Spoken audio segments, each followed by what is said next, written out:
in data processing is a stands for of SAP. अभी SAP क्या कितना type SAP एक प्रोडक्ट है, क्या है ERP system, right? ERP system एक SAP है और एक Oracle है और एक लाइक PAN है और एक like PeopleSoft, OPLESOFT, right? Tally है, राइट? देन माइक्रोसॉफ्ट का भी कुछ है but I don't know, Microsoft का भी कुछ है। सो ये सब है मार्केट में, ये भी सब अवेलेबल है। लाइक और क्या है हमारा सेल्स फोर्स है, ठीक है, सेल्स फोर्स। तो ये सब प्रोडक्ट अवेलेबल है मार्केट में, इंक्लूडिंग एसएपी के साथ भी ये सब भी चलता है। बट क्यों एसएपी ज्यादा फेमस है? Maximum number of companies why they are using SAP system, what is the reason behind, right? अभी देखोगे आप गूगल पे जाके देखोगे, लेट मी ओपन इट, हाँ, एसएपी इमेज,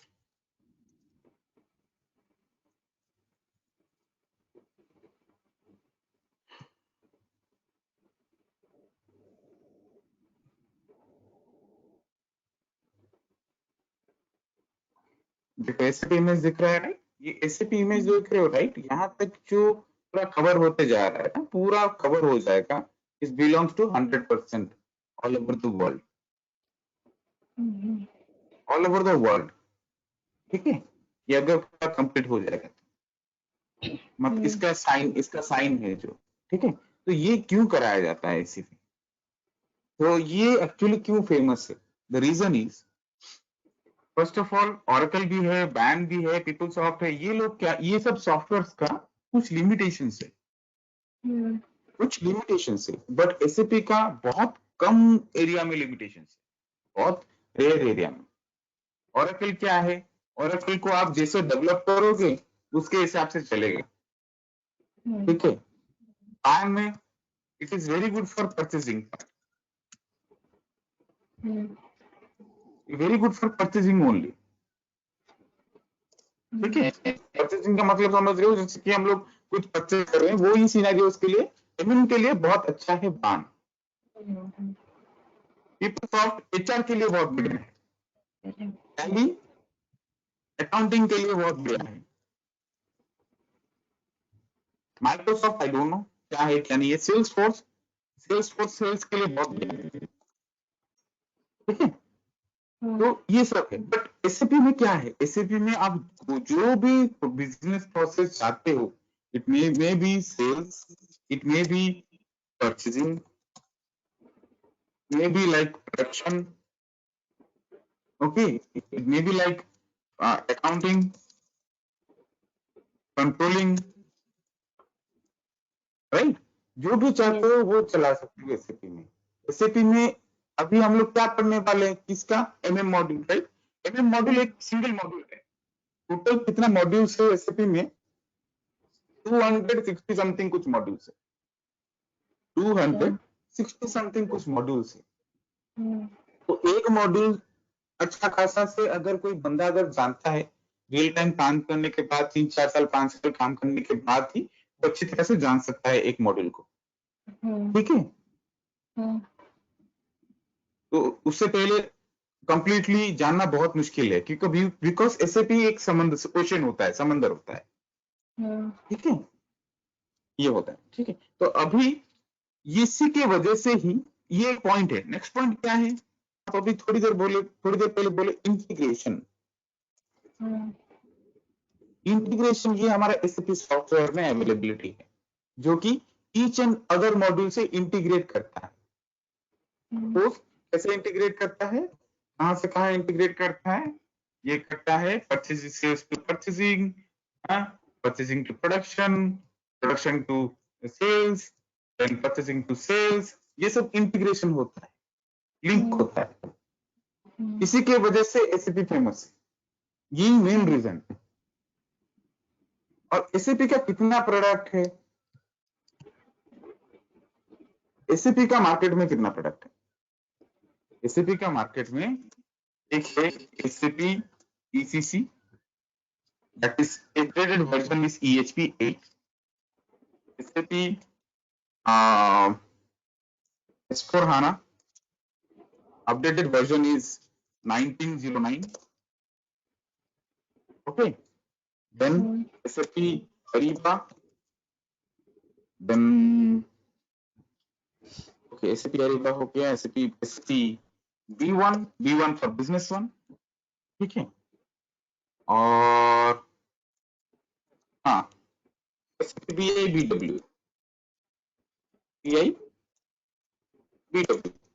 तो ये सब प्रोडक्ट है मार्केट में। हम लोग कौन सा पढ़ने वाले हैं? SAP ECC EHP 8, और इसमें हम लोग MM पढ़ने वाले हैं, ठीक है। अभी ये सब प्रोडक्ट जो सबसे लेटेस्ट वर्जन क्या है? S4 HANA, S4 HANA latest one है, तो लेटेस्ट S4 HANA है, बट ECC जिसको पता नहीं है वो S4 HANA उसको पता नहीं हो सकता, ठीक है, क्योंकि आप कहीं से भी सपोज जानने के लिए चाहते हो, जैसे एक बंदा ट्रेनिंग लेगा, हम तो स्क्रैच लेवल ट्रेनिंग लेगा, सीखेगा, राइट। अगर वो स्टडी करना चाहते हैं तो फ्रॉम स्क्रैच लेवल स्टडी करेगा, स्क्रैच लेवल से कोई बताता नहीं है S4 HANA में। What is the difference between ECC to S4 HANA? There means वही बताते हैं और कुछ नहीं बताते, ठीक है। तो ECC के पढ़ने के बाद मैं थोड़ा समझाऊंगा HANA में क्या होता है क्या नहीं होता है, जब ECC हमारा कंप्लीट होगा। Sorry, come again. ये सब क्या है? ECC हाँ, वो बताता हूँ। अभी हम लोग SAP का ट्रेनिंग लेने वाले हैं, राइट, ठीक है। SAP का जो ट्रेनिंग लेने वाले हैं उसमें ये वर्जन होता है, ये वर्जन आप नॉर्मली क्या करते हो, लैपटॉप में यूज करते हो, मोबाइल पे यूज करते हो, then you are getting a notification कि boss this many types of softwares applications update is available, correct? After upgrading the version is getting changed, correct? Some functionality will get changed, some screen display will get changed, correct? That is called version. Okay, based on that version you are getting some change, you're seeing some changes into your mobile phones or your laptops, correct? So based on that, these softwares also having a different type of updated versions. Okay. So 1909 is a version, EHP 8 is a version. Okay. So I'll tell you the full forms of this. Don't worry about this. हाँ, 1909 का मतलब क्या होता है? ये 2019 9 month, जनवरी, फरवरी, मार्च, अप्रैल, मई, जून, जुलाई, अगस्त, सितंबर month में 2019 सितंबर 2019 में launch हुआ, S4 HANA रिलीज हुआ, ये 1909, इसलिए इसको 1909 रखें। EHP 8 stands for ECC, पहले ECC का बताता हूँ, लाइक एंटरप्राइज कंट्रोल कंपोनेंट,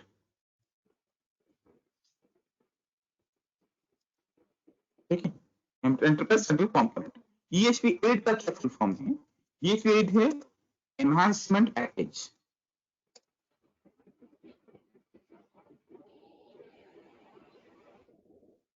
ये सब फुल फॉर्म बता रहा हूँ, अभी इतना ज्यादा जोर मत दे देना कि भाई थोड़ा कंफ्यूज मत कुछ हो जाना, ठीक है। ठीक है, ये थोड़ा सा ये दिस ऑल टर्मिनोलॉजीज आपके लिए नया होगा, थोड़ा सा कंफ्यूजन लगेगा, ऐसा लगेगा, बाय डिफॉल्ट लगेगा। अगर मैं अपना करियर जब से स्टार्ट किया था तब मुझे दिखाई नहीं था यार एसएपी का स्ट्रीम क्या होता है, मैं दूर दूर था पढ़ाई से, ठीक है, तो मेरा भी वैसा ही हाल था, ठीक है, डोंट वरी। तो आप अगर कॉन्सेंट्रेट करोगे तो सब कुछ सीखने के लिए मिल जाएगा। तो ये होता है फुल फॉर्म्स। तो अभी थोड़ा बहुत तो समझ में आ गया क्या होता है एससीपी, राइट, एंड क्या उसका different type of products we have in the market, ठीक है। ओके,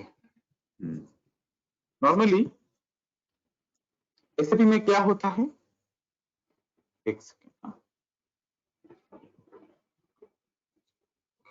एससीपी में SCP MM stands for material management.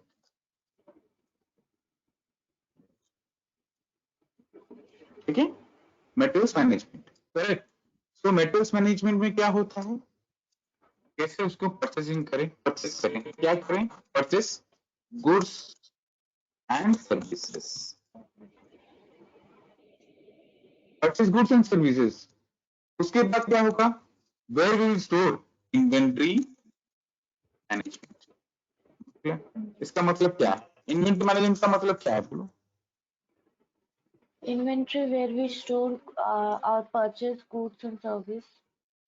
Like hmm, it's like a very warehouse. Good, very good, very good. इसका मतलब होता है where we will store the goods Goods or raw materials. By the plant, correct, where will store the goods inside the plant, ठीक है।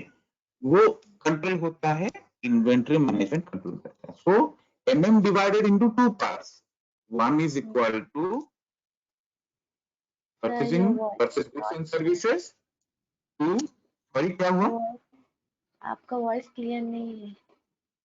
मेरा voice क्यों clear नहीं है आज, क्लाइमेट अच्छा नहीं है बोल के क्या है, क्लाइमेट तो अच्छा ही नहीं है वैसे। अभी सुनाई दे रहा है मेरा वॉइस, हाँ, बीच बीच में गड़बड़ हो रहा है। हाँ मे भी शायद मेरा समझ नेटवर्क में आ प्रॉब्लम रहा है। है, कोई ठीक है इशू ठीक है, नहीं। Not an issue. ओके देखो, अभी पहला क्या हुआ, SAP MM divided into two parts, one is called purchasing goods and services and another one is called inventory management. Inventory management का मतलब क्या होता है, where will store the goods inside the plant level. Purchasing goods and services, इसका मतलब क्या समझ रहे हो, देखो आज आपका क्या कर रहा हूं मैं, स्किल टेस्ट कर रहा हूं, आप कहां तक समझे हो, कहां तक समझ सकते हो। मैं एक बंदा को जब पढ़ाता हूँ तो मैं उसका थोड़ा सा माइंड को, ब्रेन को स्टडी करता हूँ, तो उसके हिसाब से मैं जैसे पढ़ाऊंगा तो इजीली वो समझ जाएगा, ये मेरा कॉन्सेप्ट है, ठीक है। तो इसीलिए आपको पूछ रहा हूँ, purchasing goods, purchase goods and services का मतलब क्या समझ, वो बोलो। Purchase for production we purchase need, good, for हाँ any हाँ, company we need goods and services, or either for production or for means ready-made production ठीक, के लिए भी होता है, ओके, तो मैं गुड्स आंसर एंड सही सर्विस। है, आंसर करेक्ट है, आंसर करेक्ट है आपका, सिंपल। आप क्या करना, कैसे सोचना, आपका एक सपोज एक शॉप है, हाँ, एक ग्रोसरी शॉप है आपके पास, ठीक है, हम्म, आप खोले, ग्रोसरी शॉप में चाहिए क्या, गुड्स, एनी टाइप ऑफ जो भी हो ग्रोसरी आइटम्स, राइट, ठीक है, ग्रोसरी आइटम चाहिए। तो ग्रोसरी आइटम्स क्यों चाहिए आपको, for sale, for sale, correct, for sale, for sale, for sale करने के लिए आपको ग्रोसरी आइटम्स परचेस करना पड़ेगा फ्रॉम द होलसेलर, राइट। अगर आपके लिए वो शॉप एक कंपनी है, देन व्हाट, आप क्या कर रहे हो, वो शॉप के लिए ग्रोसरी आइटम्स पहले परचेस करना पड़ेगा, then only you are going to sell it, right. पहले पास आपके पास गुड्स नहीं होगा तो सेल कहां से करोगे, करेक्ट, गॉट माय पॉइंट, वही है।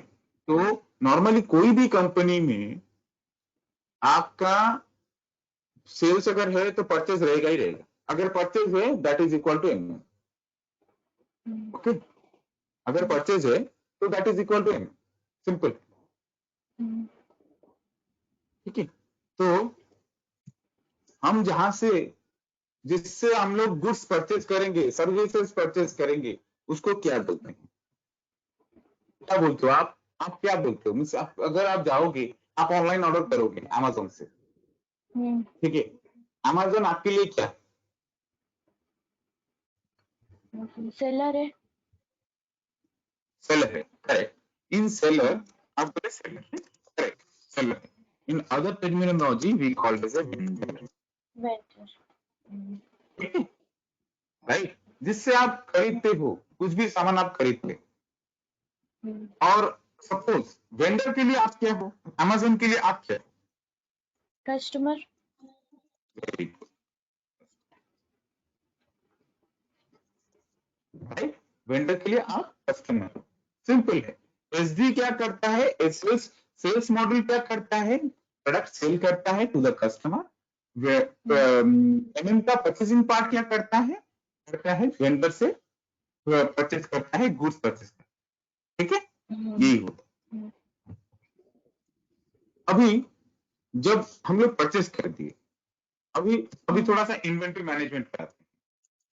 इन्वेंट्री मैनेजमेंट में क्या होता है, अब तो यहाँ पे लिख दिया, आपको तो पता हो गया कहाँ पे हम लोग स्टोर करेंगे, कहाँ पे स्टोर करेंगे, यहाँ पे तो लिख दिया मैं प्लांट पे स्टोर करेंगे, बट प्लांट पे कहाँ, कैसे पता चलेगा, प्लांट पे कहाँ कैसे पता चलेगा, वही है। तो in every plant we have multiple storage location,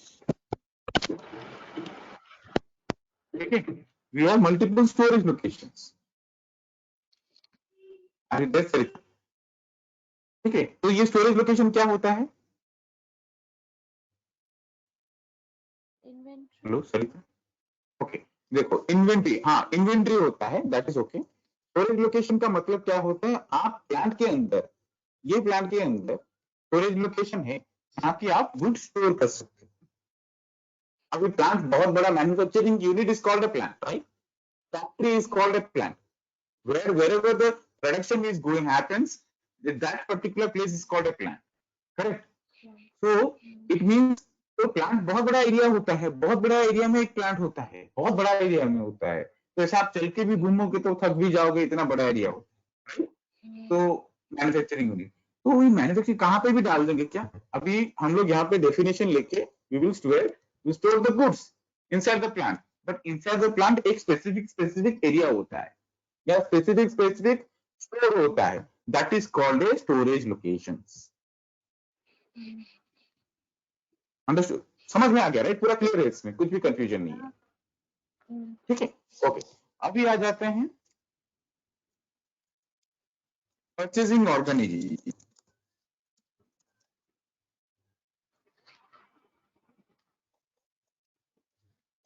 purchasing organisation का क्या मतलब समझ रहे हो, बोलो। Purchasing organization. आप क्या समझ रहे हो परचेसिंग ऑर्गेनाइजेशन, वही बोलो और कुछ नहीं, हाँ क्या समझ पा रहे हो क्या होता है परचेसिंग ऑर्गेनाइजेशन। हाँ, कंपनी का जो रिक्वायरमेंट होता है, जैसे गुड्स, तो हम जो प्रोसेस होता है वेंडर से हम कैसे परचेस करते हैं, फिर उसको फाइनेंस डिपार्टमेंट, फिर अकाउंट सेटलमेंट जो होता है, फिर स्टोरेज लोकेशन, इन्वेंट्री में हम स्टोर करते हैं, कंप्लीट हाँ ठीक है, प्रोसेस। देखो नॉर्मली परचेसिंग ऑर्गेनाइजेशन पे, ठीक है, आप जो बोले वो सही है। परचेसिंग ऑर्गेनाइजेशन क्या होता है, कोई भी अगर आपका जो भी फॉरेन एक्सचेंज कंपनी में, जो भी कंपनी में आप काम करते हो, तो ठीक है, इसमें एक डिफरेंट टाइप ऑफ डिपार्टमेंट्स होता है हर कंपनी में, एवरी कंपनी, अगर आप जाओगे अंदर जब पता चलेगा वो कंपनी में मैक्सिमम इतना बहुत सारा डिपार्टमेंट्स होगा, राइट, आज called IT, admin, store, right, then transport, right, then और कुछ अकाउंट्स, बहुत सारे डिपार्टमेंट्स होता है, राइट, बहुत सारा, ये जो डिपार्टमेंट है ना, ये डिपार्टमेंट के रिक्वायरमेंट के हिसाब से या प्रोडक्शन के रिक्वायरमेंट के हिसाब से जो मटेरियल चाहिए, जो सर्विसेज चाहिए, तो ये होता है परचेज, ये एक परचेज डिपार्टमेंट होता है, ये परचेज डिपार्टमेंट होता है, purchase organisation is called as a purchase department only. Purchase department क्या करता है, ये सब का रिक्वायरमेंट लेके वो मटेरियल परचेज करता है वेंडर से, या सर्विस हो, मटेरियल गुड्स हो, सर्विस, समझ में आ गया। परचेज और डिपार्टमेंट इट कैन बी, देखो आपका कंपनी सब कितना बड़ा है, और वो कंपनी में एक परचेज डिपार्टमेंट हो सकता है, मल्टीपल परचेज डिपार्टमेंट भी हो सकता है, ये ऐसा मैंडेटरी नहीं कि भाई एक ही परचेज डिपार्टमेंट होना चाहिए, ऐसा मैंडेटरी नहीं है, ऐसा कहीं पे भी लिखा नहीं गया है, और हर कहीं पे जगह पे डिपेंड करता है कि भाई उनका 5 परचेज डिपार्टमेंट है कि 1 है कि 10 है कि 15 है, मल्टीपल भी हो, मल्टीपल भी हो सकता है, ठीक है। तो परचेज डिपार्टमेंट का मतलब क्या है, जो पर्टिकुलर डिपार्टमेंट जाके गुड्स परचेज या सर्विस परचेज करेगा from the vendor and vendor से परचेज करेगा। ओके, अभी आ जाओ। अभी हम लोग थोड़ी देर पहले बोल रहे थे कि भाई purchase goods and services. Goods का तो पता चल गया, ये सर्विसेज क्या होता है बताओ।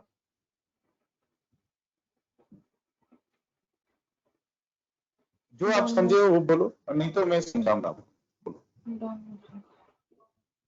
ओके, देखो सर्विसेज मतलब आप देखे होंगे बहुत सारे कंपनीज में, पहले तो कंपनी की बात कर रहा हूँ, जैसे कि आईटी कंपनीज हो, कोई भी मैन्युफैक्चरिंग हो, ठीक है, तो गवर्नमेंट ऑर्गेनाइजेशन भी हो, वहां पे पेरोल कंपनी वाले भी होते हैं जो ऑन रोल होते हैं और कॉन्ट्रेक्चुअल बेसिस पे भी रहते हैं, बहुत सारे एम्प्लॉइज कॉन्ट्रैक्टर के अंडर पे भी रहते हैं, उनका पेरोल कंपनी कोई दूसरा होगा, बट कॉन्ट्रेक्चुअल के बेसिस पे 1 साल 2 साल ही वहां पे काम करते हैं, उनका कुछ टाइम लिमिट पीरियड होता है, राइट। तो वो एक सर्विसेज होता है। कंपनी क्या करता है कि सपोज क्या करता है कि भाई मुझे इतना 5 कैंडिडेट्स चाहिए, 5 एक्सपीरियंस पर्सन चाहिए ये पर्टिकुलर डेजिग्नेशन के लिए, एक कंसल्टेंसी एक छोटा सा कंपनी को सर्विस ऑर्डर दे देता है। वो कंपनी क्या करता है, वो हायर करता है और वो यहाँ पे भेजता है काम करने, ये XYZ कंपनी के लिए भेजता है। ये एक हो गया। सपोज आपका कंपनी में, सपोज आपका घर पे, आप क्या करते हो, आपका घर पे बहुत बड़ा सब कुछ ऊपर वाला घर फिर से बनाओगे, तो क्या करोगे आप जाके लेबर लेके आओगे क्या? नहीं, आप एक कॉन्ट्रैक्टर को पकड़ोगे। कॉन्ट्रैक्टर क्या करेगा, वो लेबर वो सब अरेंजमेंट वो ही करेगा, हाँ कि नहीं, वो ही काम करवाएगा। वो शायद 5 हो 10 हो जो जितना भी लगेगा, बेस्ड ऑन द जितना बड़ा काम है प्रोजेक्ट है उसके हिसाब से काम कर लगाएगा लेबरर्स। तो ये जो आप कॉन्ट्रैक्टर को जो बोले, अपना घर का काम के लिए बोल दिए, right, but in officially work क्या होता है, कॉन्ट्रैक्टर को एक सर्विस ऑर्डर दिया जाता है, भाई ये हमारा यहाँ पे एक प्रोजेक्ट बनाना है, वाटर फॉर एन एग्जांपल एक वाटर प्लांट बनाना है, और ये वाटर प्लांट के लिए कितना भी वो लेबरर्स लगेंगे दैट वी डोंट नो, भाई हाँ तू बोल तुझे कितना चार्जेस होगा, वो चार्जेस फिक्स करेंगे, उसके हिसाब से वो लेबरर्स लगाएगा, काम खत्म करेगा, अपना पेमेंट लेके जाएगा, that is called as services. अपना अगर आपका गाड़ी खराब हो जाता है क्या करते हो, सर्विस सेंटर भेजते हो, गैरेज को भेजते हो, राइट, सर्विस सेंटर ठीक कराने के लिए। तो सर्विस ये आपका घर का काम हो गया, बिकॉज जाके ले लिए, ठीक करवा दिए, पेमेंट कर दिए, ले गए। बट जब ऑफिशियली का ऑफिस का बहुत सारा गाड़ी बसेस होता है, ट्रक्स होता है, राइट, कार भी होता है, तो उनका जब खराब होता है तो वो कैसे होगा, वो एक सर्विस वो जाएगा सर्विस स्टेशन को ही जाएगा, बट उसके साथ एक सर्विस ऑर्डर जाएगा। क्यों? अभी without any service order payment कैसे होगा, अकाउंट डिपार्टमेंट पैसा कैसे रिलीज करेगा, right, without any documentation work in officially is not possible, ठीक है। सो डॉक्यूमेंटेशन के बेसिस पे होता है ये सब, जो टाइप का सिनेरियो में बोला ये सब सर्विसेज में जाता है, और ये सर्विसेज रियल टाइम में यूज भी होता है। सपोज पकड़ लो आपका एक मैन्युफैक्चरिंग है कंपनी, आप जब गए हो as a SAP MM consultant, आपको जॉब मिल गया, ठीक है, आप गए हो, आप जाने के बाद आपको देखते हो कि बहुत बड़ा कंपनी है, डेफिनेटली वहां पे डिफरेंट टाइप ऑफ काम परचेसिंग होगा, डिफरेंट टाइप ऑफ सर्विसेज होगा, राइट, कहीं पे कुछ पेंटिंग करना है, कहीं पे कुछ गड्ढा खोदना है, कहीं पे कुछ बिल्डिंग बनाना है, राइट, तो वहां पे तो लेबर वर्क तो लगेगा, इलेक्ट्रिकल वर्क तो लगेगा, बहुत कुछ चीज लगेगा, तो इसीलिए ये सब सर्विसेज में जाता है। ये सब आपको सर्विसेज का मतलब अभी समझ गया, राइट, और कुछ डाउट है सर्विसेज का मतलब? कुछ एग्जांपल बताइए सर, मैन्युफैक्चरिंग कंपनी में तो ओके देखो नॉर्मल कुछ कंपनी में एग्जांपल क्या है बताता हूँ। सर्विसेज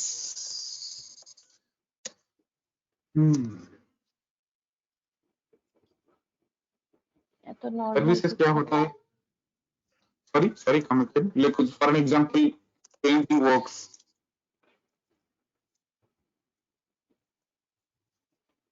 जैसे रियल टाइम में आता है मैं बताते हूँ। आपका कुछ लाइक व्हीकल रिपेयरिंग,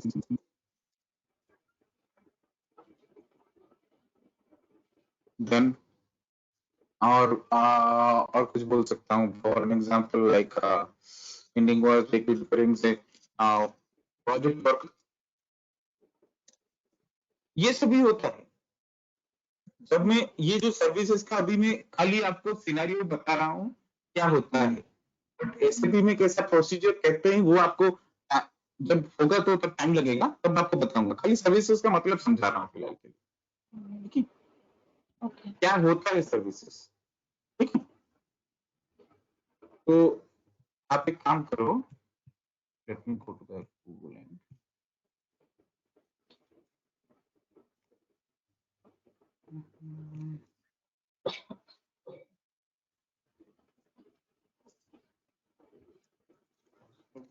प्रोसेस।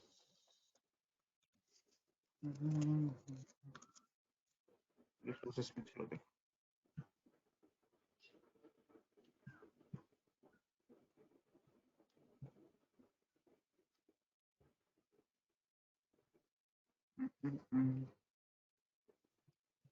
चलो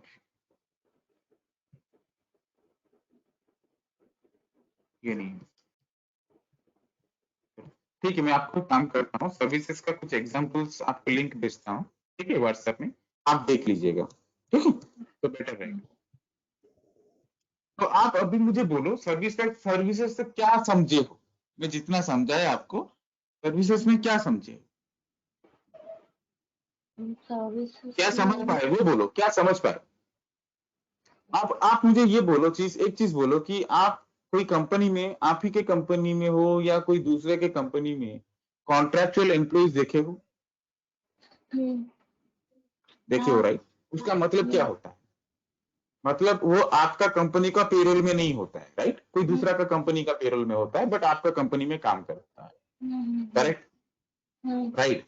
उसका जो कंपनी का जो पेरोल, दूसरा कंपनी का जो पेरोल में रहता है, आपका कंपनी क्या किया होगा, वो कंपनी को सर्विस ऑर्डर दिया होगा कि भाई मुझे ये पर्टिकुलर डेजिग्नेशन के लिए क्वालिफाइड बंदा भेज और मुझे काम कराना है और इतना मैं सैलरी दूंगा तुझे। वो कंपनी क्या करेगा, सपोज एक एग्जांपल देता हूँ और एक एग्जांपल देता हूँ, मेरा एक कंपनी है and you are the candidate, मुझे एक अपॉर्चुनिटी मिला कि एक कंपनी से मुझे सर्विस मिला कि मैं एसएपी का कैंडिडेट वहां पे भेज सकता हूँ, जैसे कंसल्टेंसी करते हैं आज के दिन पे भी होता है, मैक्सिमम होता है। तो मैं क्या क्या आपको भेज दिया, तो आपका सैलरी में बोल दिया कि आपको पर मंथ 50,000 दूंगा, बट मुझे कंपनी दे रहा होगा per month 1 lakh rupees with your name. मैं 50,000 रखूंगा, आपको 50,000 दूंगा, वैसे ही होता है। आप क्या हुआ, तो मैं क्या किया, मुझे सर्विस मिल गया, सर्विसेज के हिसाब से मुझे क्या करना था, एसएपी कैंडिडेट भेजना था वो पर्टिकुलर कंपनी के लिए जहां से मुझे सर्विस मिला, ठीक है? तो ये भी एक सर्विस होता है, कॉन्ट्रेक्चुअल कंप्लोज के लिए हायर करना, पेंटिंग वर्क्स, प्रोजेक्ट वर्क्स, रिपेयरिंग्स, ठीक है? जैसे कि आपका एक कंपनी है, डेफिनेटली बहुत सारा गाड़ी व्हीकल्स तो होगा, इलेक्ट्रिकल फैंस, एसी सब कुछ होगा, टीवी कंप्यूटर सब होगा, एक ना एक दिन तो खराब होगा, राइट?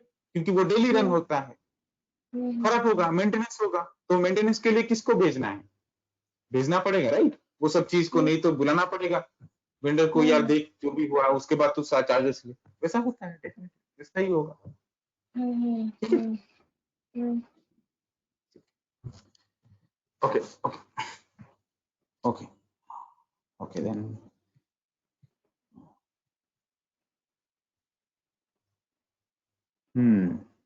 देखो आज थोड़ा सा आपको एसएपी कैसे लॉगिन करते हैं दिखाता हूँ। एक जीयूआई लॉगिन पैड ऐसे होना चाहिए, जैसे इंस्टॉल करना पड़ेगा, इट विल 200 MB और 300 MB का कुछ फाइल है, ठीक है? तो सतीश को पता होगा, नहीं तो मैं आपको गाइड कर दूंगा कैसे इंस्टॉल करना है। उसके बाद ये जीयूआई प्रॉपर्टीज आपको कॉन्फ़िगर करना पड़ेगा, मैं बताऊंगा। पहले अभी खाली सिखा रहा हूँ कैसे लॉगिन करना पड़ता है। तो पर्टिकुलर जो आपको आईडी मिला हो उस आईडी के हिसाब से डबल क्लिक करो, देखो डबल क्लिक करने के बाद ये आ गया एसएपी लॉगिन पेज, ठीक है? एसएपी लॉगिन पेज जो आ गया है, यहाँ पे अपना यूजर आईडी डालो, यहाँ पे अपना पासवर्ड डालो, जो भी पासवर्ड आपका रहेगा, अभी तक आपको मिला नहीं है, ठीक है, हाँ तो थोड़ा सा नहीं आएगा, एक दो बार इस सतीश का सिस्टम में लॉगिन कर लेना तो पता चल जाएगा, ठीक है। तो पासवर्ड डालो, एंटर करो, एंटर करने के बाद ये जो पेज आया, ये पेज होता है एसएपी का पेज, ओके ठीक है। खाली पेज दिखा रहा हूँ, कुछ नहीं दिखा रहा हूँ।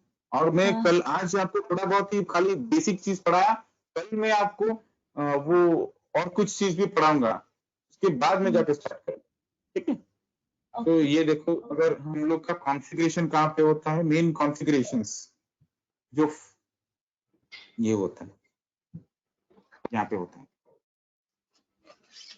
ठीक है। खाली जस्ट आपको दिखा रहा हूँ, ये होता है बैक ऑप्शन, ये होता है एग्जिट ऑप्शन, ये होता है कैंसिल ऑप्शन, ठीक है।